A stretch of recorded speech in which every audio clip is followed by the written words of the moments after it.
บ่อยสูงค่ะบ่อยสูงพี่ๆน้องๆผู้ปันแห้งเขาใส่หมอหอมกกอกค่ะเมื่อได้ก็เป็นวันที่8เดือนธันที่5ปี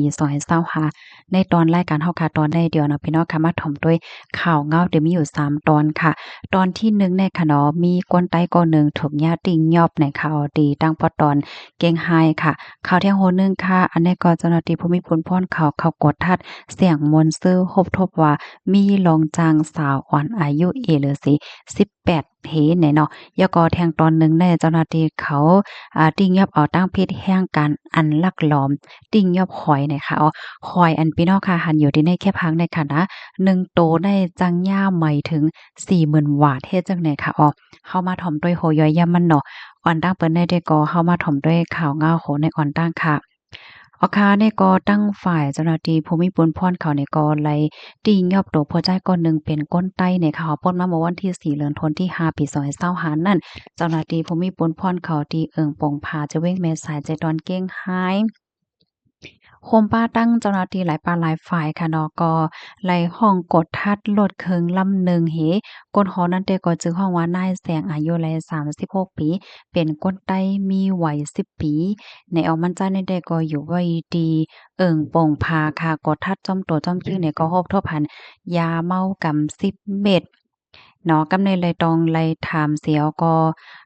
ผู้ว่าลูกดินไหลมากอันซื้อมาดีไหลสังสิงจึงหือเฮ็ดอันนั้นขนาดเนาะมันจ้อยเนี่ยก็ลาดว่ามีคนขายปัน10เม็ดในกาขัน3ปักบาทเฮ็ดในว่ากำในเปิ้นก็ให้มันจ่ายในติดต่อกับสืบกวนเดียนมันซื้อเฮเปิดดาเดเอาติ้งยอบเอาตั้งพิษกวนซื้ออันขายจังได๋มาปั่นตัวตามตั้งพิษกว่าว่าจังดังไหนเนี่ยค่ะเฮ็ดในเหี่ยวก็ตั้งฝ่ายเจ้าหน้าที่เขาก็ครบถ้วนผู้จ่าย2กอกค่ะจื่อได้ก็ฮ้องว่าแฮกในน้องอายุไล29ปีอยู่ดีเอิ้งแม่สายค่ะยึดไลยาเมากำ3เม็ดก็ลาดว่าซื้อมา5เม็ดกินกว่าเหย้า2เม็ดเฮ็ดแนวอะนะเที่ยงก็หนึ่งซ้ำจึงฮ้องว่านายน้อยอายุ38ปีค่ะในก็เจ้าหน้าที่เขาก็ทัดด้วยจ้อมตัวจ้อมคิงแต่ก็ทบอีหังค่ะเนาะติโตได้ก็กำแหน่เจ้าหน้าที่เขาก็กวาดทัดเทียงที่เฮิรนกว่าฮบทบหันกองหนึ่งเล่าให้ไหนคะก็อย่าเอาตั้งพิษที่ว่ามีกองไว้เลยที่แลขว้างให้ไหนคะก็ส่งตัวเจอเขาได้ส่งกว่าดีห้องปลิงแม่สายเสียก็เตต้องทำโหย้อยย่ำมันแทงเสที่พันตัวต่ำกว่าจำหนังปักเปิงใหม่มีหวานเมืองมีนั่นหวานดังไหนค่ะคอมมูนในคาเลยปีมาที่ห้องการข่าวแม่สายแพลสออกไว้เนาะ ลูกที่ข่าวเงาโหนในเหตุแลกำในเฮาค่ะมาถ่อมด้วยข่าวแทงโหนหนึ่งค่ะอันนี้ก็เสียงมนต์ซื่อยากดท่าเทศจังไหนค่ะเมื่อวันที่7เดือนธันวาคมที่5ปี2025เมื่อวานในเกวเจ้าหน้าที่โรงปลิงแม่จันไล่หาบตึงลาดนั่นน่ะเนาะเหี่ยวก็เลยลงปืนตีกว่ากดทัดด้วยค่ะที่นั้นแต่ก็เป็นเสียงชื่อห้องว่าเหมยคาราโอเกะ KTU เนาะมีไว้อยู่ที่หมู่ที่7เอิงแม่จันเจเว้งแม่จันเจดอนเก้งไห้จังไหนค่ะเพราะว่าไล่ลงปืนตีกว่ากดทัดยาวไหนจึงก็พบทบยาหลวนยิ่งอายุ15ปีค่ะหับตอนแขกไว้อยู่เฮ็ดไหนคะเขาเนี่ยก็มันเจิงว่าฮือเล่าฮือหังลุ่มล่าแขกดินให้แสงในล้านว่าสังว่าเจ้านายเฮ็ดไหนค่ะนะเจ้าหน้าที่เขาเนี่ยก็เลยต้องเลยถามเจ้าของแสงล้านนั่นเนี่ยก็ลาดว่าไล่จ้างน้องอ่อนเขานั่นเต้เลยปันกาจ้าง1วันไหลใน1ปากหวาดค่ะเฮ็ดแล้วเพราะว่าน้องก็ไหลดีอันลุ่มล่าแขกเนี่ยก็ได้ปันแทง1ชั่วโมงไหลใน1ปาก50บาทให้ไหนค่ะตั้งฝ่ายเจ้าหน้าที่เขาเนี่ยก็เอาตั้งพิษว่าลวยลองเหมือนเจิงว่าเปิดแสงล้านโดยที่ไรรับขว้างจ้างลูกวันอายุเต็ม18ปีเหตุการณ์ว่าจังหวัดเจ้านายเฮ็ดไหนคะแล้วก็ตั้งฝ่ายเจ้าหน้าที่เขาเนี่ยก็เด็กกว่าทัดโหย้ายๆมันเหี่ยวก็เดี๋ยวตั้งผิดกว่าจอมหนังปักเปิงใหม่มีวันเมืองมีนันวาไหนค่ะข้อมูลในเกาะคาเลปีมาดีห้องการข่าวสดเอาไว้ค่ะเนาะเมื่อเหลียวเฮาค่ะเนี่ยก็ได้หันเลยว่าเจ้าหน้าที่เขาเปิ้นเข้งแข็งกดทัดหลายตีหลายตั้งค่ะแหนลูกดีในเหตุและกำในเฮามาถ่อมด้วยข่าวเกี่ยวกับเรื่องหอยในก็เป็นข่าวแห่งการค่ะแห่งการยานเมืองลงงมหอยตีหอย ตีปังหลายตีหนึ่งให้หน่อยค่ะเอามาเหลียวก็ย่าเอาตั้งเพศยาวหน่อยค่ะเมื่อวันที่5เดือนธันวาคมที่5ปี2025นั่นค่ะในก็เป็นเปิงเป็นดีเจดอนสุราษฎร์ธานีเนี่ยค่ะเอาตั้งฝ่ายเจ้าหน้าที่เขาเนี่ยก็ไล่ลงปืนตีเสียวและก็ติ้งยอบแห้งการยานเมืองก้นเมืองคมตุ่มยามมา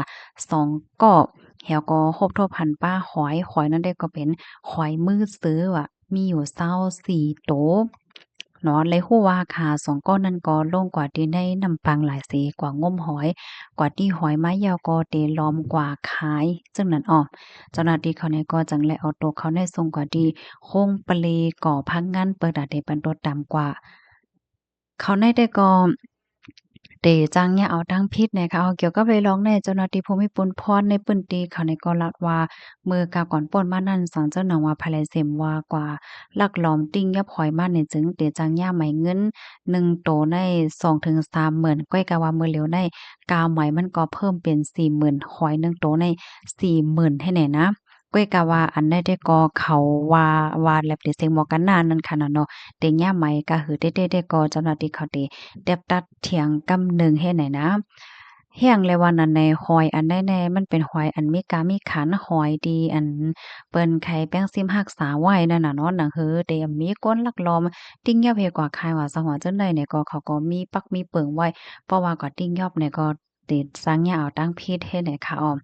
เกี่ยวกับเรื่องในค่ะก้นวันก้นเมืองเขานี่ก็ปันตาหันถึงตั้งนำตั้งหลายนี่ค่ะเนาะว่าแห่งการยันเมืองก้นเมืองคมตุ่มยามมาในไม่ให้กินการหากินแรงต้องตีในเมืองไทยเฮแลก็พังแลอำเฮ็ดฮู้ลองปักเปิงแลอันปลอสีที่ในวันเมืองเสลาลีเฮ็ดไข่ตุ้งย้อนให้เจ้าหน้าที่ภูมิพลพรเขาเอาตั้งพิษนักหนาให้เอาเซ็นชื่อเขานั่นใส่ไว้ในเซ็นหมายลำแล้วก็ส่งปอขึ้นเมืองปยก็อย่าไปปันตื้อตั้งให้เลยเขามาขึ้นตีในเมืองไทยเสกำแหน ในเด็กก็ก้นหวานก้นเมืองในปืนตีปืนก็อ่อนกันทุกย้อนถึงเจ้าหน้าที่เขาว่าหนังไหนเนี่ยเขาขาสองก้อนนั้นก็ถูกย่าก้มโตส่งห้องผลิตยาวค่ะแต่ย่าโตตามและย่าไม่เงินกาเหือได้ก็เปิ้นนำไปเลยเตรียมไว้ป้าให้เจ้าไหนค่ะอ๋อเจ้าหน้าที่เขาได้ขับเครื่องเสเป็นตามกว่าจำนำปักเปิงหมายมีวันเมืองมีวันไหนค่ะข้อมูลในก็ค่ะเลยเป็นมาที่ของการข่าวมาติชนออกไว้เนี่ยค่ะเนาะอันนี้ก็เป็นลงใหญ่ค่ะนะแค่ให้พี่น้องค่ะจอยสเปิ้นแพ้แช่กว่านำค่ะเนาะ ฟังไว้แค่นี้เหลือใส่ไว้ฟังเนี่ยค่ะเพราะว่าเฮาคากว่าเลยปังหลายกว่าที่ไรตั้งหลายสิมว่าเนาะเฮาคากว่าละลีเก็บปลาเก็บกุ้งเก็บหังในมันหลายเนี่ยค่ะนะพี่น้องเขาวนด้วยเหรอสังเจ้าหนังว่าควายอันใดหนึ่งตัว40,000น่ะ ปอ10ตัวก็400,000น่ะอะโลเว้ยปอ20ตัวก็กะหือนั่นโอ้ปอยามไหมตัว40,000แต่แด่เตหือออกนั่นนั่นยาวค่ะมันลำลองมันลองใหญ่นะเนี่ยให้แลฟังสติกันนำๆสิกำเนี่ยค่ะนี่ก็เป็นข่าวเงาะเฮาค่ะตั้ง3โหตอนตาตอนในว่าจังหนังไหนเนี่ยค่ะ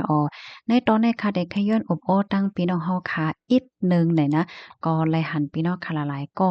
ปันตั้งหันถึงว่าเอ๊ะเฮียงแล ก้นไต้เฮาหมังก้อเนาะหมังก้อในถุงหญ้าเปิ้นเฮ็ดให้ว่าสังว่าจังไหนได้แห้งแล้วมันเป็นขาวแห้งแล้วปลิกเขาเปิ้นจ้อมติ้งยอบให้ไหนเนาะหมังก้อก็ปันตาหันถึงว่าก้นๆนั้นได้ถุงหญ้าเปิ้นเป็นรูหลายก้อยกะว่าแห้งแลเปิ้นอยู่ฝ่ายมันว่าสังว่าจังได๋ในอ่อนกันปันตาหันถึงตั้งนำตั้งหลายเนี่ยค่ะเนาะในตอนในอันที่คาใครปันตั้งใครใจได้ก็สอนเจ้าหนังว่าเฮาคาผาดยานวานเฮิรนเมืองเนาะ เฮาค่ะผัดยานเฮิรนเย่เหอยู่เศร้าไว้อยู่ที่เมืองเปินตัวอย่างมันอยู่ไว้ที่เมืองไทยเนี่ยเนาะที่หนึ่งอันที่แค่ปันแห้งเลยปันตั้งใครใจได้เฮาค่ะโหลดคัดใจเฮียนลิกไทยค่ะเนาะเพราะว่าเฮาค่ะเฮียนฮู้ลิกไทยเฮาค่ะเนี่ยก็แต่จังเฮียนฮู้เกี่ยวกับใบลองปักเปิงหมายมีวันเมืองเปินค่ะ ยกอที่2สั่งเจ้าหนังว่าเกิดเลิงเนาะตัวอย่างเปิงแดงมันก้นก็ได้ถูกยาก้นก็นั้นมาเฮ็ดไหนค่ะเฮาอย่าไปเอาโตซามโมห้าเอาลองใจล้ำไข่ตอกเตี้ยนเฮาค่ะนั่นเหี่ยวก็เฮากว่าล้ำเฮ็ดเปิ้นกว่าตอกเตี้ยนเปิ้นค่ะเนาะเพราะว่าเฮาค่ะเฮ็ดจังไหนสร้างถูกเปิ้นก็เตมานี่ว่าก้นก็นั้นล้ำเฮ็ดเปิ้นไหนเปิ้นตั้นตัวนะว่ามาป่นมานั้นถุงยาเฮ็ดไว้อ่อนตั้งว่าสังว่าเจ้าไหนเหี่ยวก็ เปิ้นก้อยตีหันว่าลำเฮ็ดเปิ้นน่ะให้เปิ้นก็จังติ้งยับเอาตั้งพิษไรเนี่ยค่ะกำนั้นแลสังเจิ้นหนังว่าพี่น้องเฮาค่ะถูกยับเปิ้นเฮ็ดให้เปิ้นหลุนหลายห้าในที่หนึ่งในเฮาหลุนเลยเอาศักดิ์ศรีหลักฐานมันเหี่ยวก็กว่าตึงลาตีปลีกค่ะเนาะลองว่าเดี๋ยวตั้งพิษก้นที่อันมาเฮ็ดให้จังหือนั้นได้ก็ให้ปลีกเขาคับเคิงเฮ็ดสร้างกว่าจำหนังปักเปิงหมายมีนะมันได้รอดเพเนี่ยค่ะเนาะอย่าไปเอาต้อซ่าน้ำนาแหวก็เฮ็ดฮอดลงกว่าขนาดมันไหลเนี่ยค่ะเนาะตีวันเปิ้นเมืองเปิ้นในเปิ้นไม่อุปเปิง เปิ้นมีปักเปิงหมายมีแตกแรงๆหน่อยค่ะปยกแทงอันหนึ่งเนาะ มันก็มีความถามว่าเฮียงแลก้นหมังก็ได้ถูกหญ้าหลูหลายเป้กินเฮียงแลเปิ้นจอยเฮียงแหลมเอาตั้งพิษก้นเป้กินสังสิ่งไรไหนแนวค่ะแค่ปันตั้งไข่ใจจังหนังว่านะเนาะที่1ในเฮาโหลเลยโฮลิกไล่เปิ้นที่2ในเฮาโหลเลยเลเพียนค่ะเนาะถ่อมขาวเงาอยู่ตาเสยก็เลเพียนลองปักเปิงปรสีป้อเฮาหันถึงว่าอันที่เปิ้นเฮ็ดที่เฮานั้นมันเป็นถ้ำในจึงเฮาโหลเลยถ่ายแคปค้างไว้5โหลอัดเสียงไว้5อัดวิดีโอไว้5เอาเสาเสียหลักฐานมันไว้แล้วก็เฮาโหลเลยกว่าเติงลาดค่ะ อย่าไปโกห้งปลิกย่อก็อย่าไปโกลุ่มไหนค่ะเนาะเพราะว่าเฮาคำตักซี่ตักเสียงสางในเฮาคาก้อยติมาป้องอยู่ห้างก้อยในมันทู่หางไหนค่ะเนาะก็แค่ปันดังคาใจพี่น้องค่ะจังหนังไหนค่ะยินจมกูก็ค่ะย้อนให้อยู่เลยกินหวานให้รอดเพศกันค่ะเนาะมอยสูงค่ะ